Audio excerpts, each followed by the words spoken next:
अस्सलाम वालेकुम जी, कैसे आप सब लोग? I hope you all are fine. तो आज सुबह सुबह मैं सोई हुई थी और मामा ने मुझे आके उठाया और मामा ने कहा जी तुम्हारा मैट्रेस चेंज करना है, ये वाला पड़ा हुआ था दूसरे रूम में, तो मामा ने उठा के मेरे रूम में रख दिया। ये जो स्प्रिंग वाला मैट्रेस है ना, ये वो है। तो मेरा पुराने घर में यही वाला था, तो पता नहीं पापा को दूसरे वाला चाहिए था, तो इस वजह से पापा को मामा ने ये दिया हुआ था। पापा कहते हैं चुप अपना, तो मैनू मेरा वाला दबो। तो आपको पता है बड़ों को इन मैट्रेस पे इतना मज़ा नहीं आता। तो खैर ये मेरे कमरे में पहुँच के वापस आ गया। उसके बाद मैं नीचे आई तैयार श्यार हो के, क्योंकि भाभी ने मुझे बोला हुआ था सुबह जाना है, क्योंकि बच्चों का कलर डे है, तो उनके जो कलर्स उनको असाइन होने हैं तो वो उस हिसाब से ही जो है ना उन्होंने ड्रेसअप होके जाना था। तो अब्दुल्ला का तो मेरे ख्याल से हाँ अब्दुल्ला का था येलो, लेकिन भाभी कहती चलो इसका भी न्यू ले लेते हैं, और आबिश के पास ग्रीन नहीं था, तो इस वजह से फिर हमने उसका भी लेना था। तो अभी यहाँ पर जो है ना मैं जब नीचे तैयार होके आई तो फिर प्लान चेंज हो गया कि अभी थोड़ी देर बाद जाना है। फिर भाभी ने इन सबको शावर दिलाया, ये स्कूल से वापस आ गए हुए थे, तो मैंने फिर इनको लोशन पाउडर लगा के बिठा दिया। और उसके बाद जी मैंने नाश्ता कर लिया। आप लोगों ने देखा इतनी जल्दी जल्दी मैंने क्लिप रिकॉर्ड मतलब छोटे छोटे किए होते हैं कि मुझे पूरी बात बताने का मौका नहीं मिलता, बातें इतनी सारी होती हैं और क्लिप छोटे छोटे होते हैं। तो मेरे आने से पहले भाभी ने जो है ना वो खाना बना दिया होता, क्योंकि फिर हमने बाहर भी जाना था। तो जिस दिन बाहर जाना होता है ना उस दिन हमारी कोशिश होती खाना पहले ही डन कर लें। पालक गोश्त बना हुआ था, तो मैंने नाश्ते में वही खाया, साथ में रोटी खाई, और फिर हम लोग आ गए मिनी माइनर्स पे। तो हम लोगों ने ऑलरेडी ऑनलाइन चेक कर लिया था कि कौन कौन से कलर्स हमें चाहिए। अब्दुल्ला के लिए येलो चाहिए था, आबिश के लिए ग्रीन चाहिए था, और फातिमा के लिए पिंक चाहिए था। तो अब क्योंकि आबिश का ग्रीन नहीं था वो तो लेना ही था ना, तो लेकिन फिर फातिमा जो उसका रट्टा पड़ जाना था कि बाकी दोनों के ड्रेसेस आ गए तो मेरा क्यों नहीं आया, इसलिए पिंक भी उसका था, लेकिन फिर भी हमने खैर उसको ले दिया। तो यहाँ पर मैं भी देख रही थी कि अगर मुझे कोई अच्छा लगता है तो मैं भाभी को सजेस्ट कर दूँगी। खैर उनका तो पसंद आना या नहीं आना था, मुझे यहाँ पे एक हेयर कैच पसंद आ गया जो कि मैंने ले लिया था। मेरा भी पता नहीं क्या है, मैं बड़ी भी हो गई हूँ लेकिन फिर भी मुझे बच्चों वाली चीज़ें इतनी अट्रैक्ट करती हैं। मेरा अब स्टेशनरी से कोई दूर दूर तक ताल्लुक नहीं, लेकिन फिर भी मुझे स्टेशनरी की चीज़ें अच्छी लगती हैं। मुझे बच्चों की छोटी छोटी जो हेयर क्लिप्स होती हैं, पोनीज़, मुझे वो भी बड़ी अट्रैक्ट करती हैं। तो खैर उसके बाद फिर मैंने जो है ना अपनी चाय वाला मग साथ ही रखा हुआ था, क्योंकि आज मैंने सुबह से चाय नहीं पीता, होते हुए मैंने बना ली थी, क्योंकि मुझे पता था आधे रास्ते से मेरे सर से पीड़ शुरू हो जानी है, तो वो अवॉइड करने के लिए मैंने फिर चाय बना ली थी। और जी क्या बताने लगी थी, और हाँ फिर वहाँ से मैंने अपना मॉइस्चराइज़र भी लिया, क्लेंजर भी लिया। घर जाके दिखाती हूँ क्या लिया था। उसके बाद जी येलो फ्रूट हमें चाहिए था, येलो नहीं, हाँ येलो तो बनाना हो जाना था ना, तो एक हमें ग्रीन चाहिए था, तो ग्रीन कीवी होती है, तो इसलिए हम लोगों ने वो भी ले लिया। और फातिमा का क्योंकि पिंक डे था तो उसके लिए जो है ना वो हमने जेली ले ली पिंक वाली, मतलब उसके लिख के आया हुआ था कि आप इसको जेली दे के भेजना। और इसके अलावा अब्दुल्ला का पिज़्ज़ा येलो, तो ये भी उसके लिए था, तो हमने ये सारी चीज़ें कारफोर से इकट्ठी की और सबके बच्चों के जो है ना काम कर करा के घर आ गए हम लोग। तो बस आजकल बच्चों के स्कूलों में सो टेंशन है, बस ये भी कर लो तो वो भी कर लो, इन्हों दे डे ही नहीं मुकते, इन्हों दे कलर ही नहीं मुकते। फिर जो है ना मामा ने कहा अब आए तो हैं तो ज़रा टिशू बॉक्सेस भी साथ में ले चलते हैं।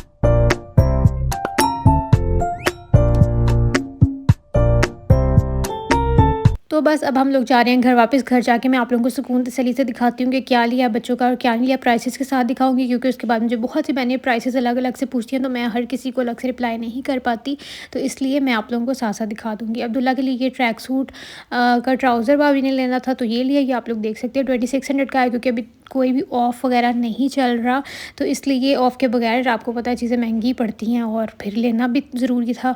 और ये 1800 की येलो वाली इसकी शर्ट है।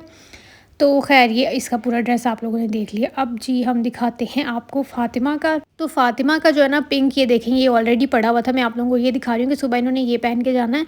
ये वो वाला नहीं है जो हम आज लेके आए हैं, लेकिन फिर भी क्योंकि रट्टे से बचना था हमने, तो इसके लिए हमने अलग से लिया, वो अब मैं आपको दिखाती हूँ। आबिश का हमने ये ग्रीन वाला फ़्रॉक ले लिया, और इसके साथ जो है ना टाइट्स इसके पास ऑलरेडी पड़ा हुआ था ब्लैक, तो वो ही पहनेंगी।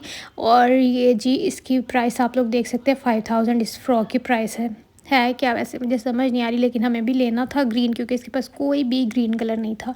फिर ये जी हमने फातिमा मैडम की फ़्रॉक ली है पिंक वाली इसकी भी मैं आप लोगों को प्राइस दिखा देती हूँ। और इसके साथ तो हमें इनर भी वाइट वाला लेना पड़ा है और साथ में टाइट्स भी वाइट वाला लेना पड़ा है। तो 5190 इसकी प्राइस हो गई। अब मैं आपको इसका इनर दिखाती हूँ। ये सूट हालांकि देख ले इसका था, लेकिन फिर भी ये सबसे हमें महंगा पड़ा क्योंकि इसके साथ की सारी चीज़ें ली हैं हमने। तो ये 1650 का इसका इनर है, क्योंकि आपको पता आजकल थोड़ी थोड़ी ठंड आ गई, तो इसलिए इसको हमने नीचे से ये पहनाना है। वैसे तो उसके बाजू जो है मतलब वो स्लीवलेस बना हुआ है ना, तो इस वजह से अब ठंड हो गई है तो उसको ऐसे भी नहीं पहना सकते। साथ में ये टाइट्स हैं। तो रिमाइंडर आप लोगों को देती जाती हूँ कि जल्दी जल्दी वीडियो को लाइक कर दे अगर अभी तक आप लोगों ने वीडियो को लाइक नहीं किया। और बस ये मैंने आप लोग को कहना था। खैर टाइट्स की प्राइस देख लें आप लोग, 1290 है। ओके, अब मैं आपको दिखाती हूँ जी बड़ा खर्चा। लेकिन ये है कि अगर आप लोग अच्छी स्किन केयर पे स्विच करते हो तो आपको काफ़ी देर बाद चीज़ें लेनी पड़ती हैं। थोड़ा-सा अपनी स्किन पे तो इन्वेस्ट करना पड़ता है फिर, क्योंकि मैंने जब से ये मॉइस्चराइज़र लिया ना, मुझे और कोई अब अच्छा ही नहीं लगता। ये बहुत अच्छा है। तो ये मेरा ख़त्म हुआ हुआ था, तकरीबन 1 साल इसने मेरा निकाल दिया होगा। तो 65 मिनट का मुझे मिला है अब, और पहले भी मेरे ख़्याल से इतने का ही था। और ये फुल बड़ी वाली इसकी पैकिंग है, तो मेरा पूरा 1 साल इससे निकल जाता है। सेटाफिल का मैंने क्लेंज़र लिया और भाभी का भी ख़त्म हुआ हुआ था, तो उनको भी लेके देना था, तो उनको भी लेके दिया। तो बस वो हमें 5000 का पड़ा है, नहीं 6000 का पड़ा है। तो वो भी क्वाइट एक्सपेंसिव है। अभी आप लोग नहीं लेना, अगर आप लोगों ने नहीं लिया तो मैंने क्योंकि ट्राई करना था तो मैं आप लोगों को ट्राई करके बताऊंगी। अगर वो अच्छा है तो मैं ज़रूर आप लोगों को रिकमेंड करूंगी, वरना बता दूंगी वीडियो में ही। तो क्योंकि वो जो है ना, मुझे ऐसा क्लेंज़र चाहिए था, ऐसा फेस वॉश चाहिए था जो कि मतलब आपकी स्किन को बहुत ड्राई पापड़ ना कर दे, यानी ऑयल आपका पूरा स्ट्रिप ना कर ले। तो वो जो है ना जेंटल क्लेंज़र सेटाफिल का, मैंने उसकी तारीफ़ें तो सुनी हुई है, लेकिन फिर भी मैं यूज़ करके बताऊँगी। क्योंकि आगे विंटर आ, तो आपको पता है कितनी ज़्यादा सर्दी हो जाती है कि स्किन ड्राई हो जाती है। तो उसके लिए आप ऐसा फेस वॉश यूज़ करना चाहिए जो कि स्किन को ड्राई मज़ीद ना करे। अच्छा जी, उसके बाद मैं आ गई किचन में, और मेरा ना 2-3 दिन से बड़ा दिल कर रहा था मखनी हांडी खाने का। तो मैं चिकन भी आज लेके आई थी, जो कि थाई का बोनलेस था, वहाँ से कारफोर से मैंने लिया था। तो आके मैंने फिर इसको छोटे-छोटे क्यूब्स की फॉर्म में कट कर लिया चिकन को। और बाकी मैं आपको मेथड दिखाती हूँ, बहुत आसान है इसको बनाने का तरीका। अब मुझे नहीं पता आप लोग कैसे बनाते हो, लेकिन मैं आपको अपने वे में हर चीज़ आसानी से, जैसे मैं बनाती हूँ ना, वैसे बताती हूँ। तो ये घर आके भाभी जो है ना, वो जेली शैली सब बच्चों के लिए बना रही थी, तो वो भी जब कंप्लीट हो जाएगा प्रोसेस तो मैं आपको दिखाती हूँ। भाभी अपने काम कर रही थी, तो मैं अपने काम कर रही थी। मैंने सोचा आप लोगों के साथ शेयर भी कर देते हैं। तो यहाँ मैंने तकरीबन एक मीडियम साइज़ का प्याज लिया है, 4 से 5 जवे लहसुन के लिए, अदरक लिया है, और उसको मैंने एक ही मतलब जगह पे मिक्सचर सा बना लिया, यानी उसको मैंने ग्राइंड कर लिया। ठीक है, अब यहाँ पे मैंने 4 से 5 चम्मच देसी घी लिया। इसके अंदर ही मैं बनाऊँगी अपनी ये मखनी हांडी, क्योंकि देसी घी में जो है ना बड़ी मज़े की बनती है। ये देखिए, मैंने जो चिकन अब कट किया था, मेरी भाभी आ गई, कैमरा उन्होंने हैंड ओवर मैंने उनके कर दिया, तो अब आप लोगों को आसानी से देखने को मिल जाएगा।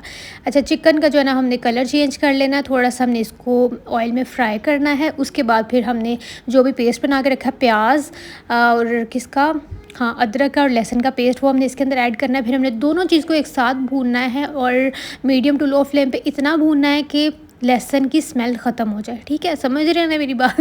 बिल्कुल सिंपल सा प्रोसेस है, कोई भी इसमें मुश्किल चीज़ नहीं है। तो बस ये अब इस पे सबसे ज़्यादा टाइम लगना है, भूनते-भूनते फिर हमने इसके अंदर टमाटर भी ऐड कर देना है, फिर भी हमने इसको भूनते ही रहना है जब तक इसकी स्मेल नहीं ख़त्म होगी।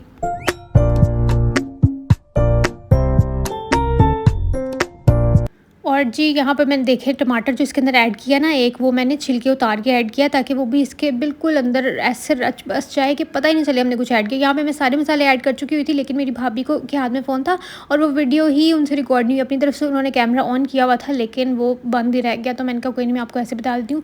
मैंने इसके अंदर लून ऐड किया नमक ऐड किया था, ठीक है। इसके बाद मैंने इसके अंदर दड़ा मिर्ची ऐड की थी, और ज़ीरा और धनिया का पाउडर 2 चम्मच ऐड किया था, और इसके अलावा मैंने इसके अंदर काली मिर्चें ऐड की थी। ठीक है, वैसे ये स्पाइसेस ऐड करने के बाद हम फिर से इसको भूनेंगे। बहुत ही ईजी और झटपट से बनने वाली ये रेसिपी। यहाँ पे मेरी भाभी जो ने जो है ना, वो ग्रीन भी जेली रेडी कर ली है, और कुछ जो जेलीज़ बच गई थी ना, उनके साथ मैं कुछ इंशाल्लाह कल या परसों कुछ मीठा बनाऊंगी, तो मैं आप लोगों के साथ शेयर करूंगी। वो भी बड़ा मज़े का बनता है, और वो भी फटाफट से बन जाता है, और जेलीज़ तो हमारी ऑलरेडी रेडी हैं, तो फिर मैं आप लोगों के साथ शेयर करूँगी। खैर, इसके अंदर मैंने तकरीबन 1 कप जो है ना दही ऐड कर दिया, और दही ऐड करने के बाद भी हम इसकी थोड़ी सी बुनाई करेंगे। उसके बाद तकरीबन मैंने पौना पौना पैकेट जो होता है ना, वो इसके अंदर मैंने ऐड कर दिया था क्रीम का। और मैंने हांडी जो है ना, वो काफ़ी देर से ला के रखी हुई थी, तो मैंने सोचा आज उसको निकालते हैं और उसमें हम ऐड करते हैं ना, बिल्कुल इसको रेस्टोरेंट स्टाइल वाला टच देते हैं क्योंकि इसमें बड़ी मज़े की लगती है। तो क्रीम ऐड करने के बाद हमने इसको थोड़ा सा और पकाना है, बिल्कुल लाइट सा, ताकि क्रीम का जो कच्चापन जो है ना, वो ख़त्म हो जाए। और आपने इसको बहुत ज़्यादा थिक करके चूल्हे से नहीं उतारना, क्योंकि क्रीम बाद में भी थोड़ी सी थिक होती है जब आप ये थोड़ी सी ठंडी होती है ना, तो इस वजह से आपने उसको इतना सा रहने देना, जैसे ये देखिए इतना सा रह गया ना, ताकि आपकी रोटी के साथ लगे तो सही। उसके बाद जी, ये साइड पे मेरी भाभी ने रखे हुए हैं चावल बनाने के लिए। तो उसके लिए उन्होंने प्याज रखा हुआ था, तो वो रख के बच्चे के किसी काम के लिए गई थी, तो मैं उस साथ साथ उस भाभी के चावल को भी देख रही थी। और मेरे से जो है ना, किचन में ये वाले काम 2-2 3-3 घंटे काम जो है ना, मेरे साथ एक साथ नहीं होते। मैं एक चीज़ पे फोकस करती हूँ और मेरी दूसरी ख़राब हो जाती, लेकिन फिर भी मैंने कोशिश की कि चलो मैं उनके भी चावल बचा लूँ ये ना प्याज आते को सड़ जाए और वो मुझे कहे तो तैयार नहीं रख सकती सी। तो यहाँ पर जी अब आ गई हैं वो, और ये जी मैं थोड़ी सी इसके ऊपर मिर्चें डाल दी हैं। आप लोग चाहें तो थोड़ा थोड़ा अदरक भी कट करके डाल सकते हो, लेकिन मेरे ख़्याल से नहीं डालते। ख़ैर तो मैंने जो है ना थोड़ी-सी इसके ऊपर क्रीम डाली ताकि इसकी गार्निशिंग अच्छे से हो जाए और ये जी रेडी हो गई है। तो कमेंट्स में बताइएगा आप लोगों को कैसी लगी। अभी मैंने जो है ना वो इंस्टा पे स्टोरी लगाई थी तो सब लोग बोल रहे थे कि रेसिपी शेयर करें, तो मैंने सोचा कि आज के व्लॉग में आप लोगों को ये भी दिखा देती हूँ और अगर अच्छी लगे तो जल्दी से लाइक कर लें ताकि आपकी लाइक लिस्ट में ये सेव हो जाए, ताकि अगर आप लोगों ने कभी बनानी हो तो आप लोग इसको ईज़िली यहीं से खोलें और देख के बना लें। और मुझे ज़रूर कमेंट्स में बताइएगा। तो ये मेरी भाभी की जलियाँ-शलियाँ भी रेडी हो गई हैं। तीनों बच्चों के अलग-अलग सेपरेट ये टिफ़िन के ऊपर के जो पार्ट्स होते हैं ना उसमें ही डाल के रखी हैं ताकि इसमें डायरेक्ट जमाएँ और बच्चे ऐसे ही लेके जाएँ। और उसके बाद जी हमारे चावल भी फाइनल स्टेज पे आ गए हुए हैं। दूसरी तरफ हमारा दिल कर रहा था क्योंकि इस तरह की हांडी के साथ ना नान अच्छे लगते हैं, तो हमारे पास लकीली खमीरी रोटियां पड़ी हुई थी तो हमने उनको ही लगाया पानी और लगाया घी और इनको मज़े से हम फ्राई करके खाएंगे और ये तो और भी मज़े का लगता है। तो आप लोग भी बताइएगा कि आप लोग भी ऐसे करते हो। तो हम तो इसको सेव करके रख लेते हैं फ्रिज में, मतलब 1-2 दिन की पुरानी रोटी भी अगर हो ना तो हम इसको इस तरह से गर्म करके खा लेते हैं, नान को भी खा लेते हैं। तो बाकी बताइएगा आप लोगों को मेरा आज का भी व्लॉग किस तरह का लगा। मेरी कोशिश तो होती है कि मैं रोज़ ही आऊँ, आप लोगों से मिलूँ, आप लोगों से मेरी एक छोटी सी जो है ना वो मुलाकात हो जाती है, चाहे फ़ेस टू फ़ेस नहीं हो सकती लेकिन क्योंकि आप लोग मुझे इस तरह से देख लेते हो और मैं आप लोगों के कमेंट्स पढ़ लेती हूँ तो ऐसे ही लगता है कि आधी मुलाकात तो यहीं पे हो गई है। खैर अब हम बैठ के सुकून से खाएंगे खाना। तो इंशाल्लाह आप लोगों से मिलूँगी कल, तब तक जी अपना ख्याल रखिएगा, मुझे दुआ में याद रखिएगा। अल्लाह हाफ़िज़, बाय बाय।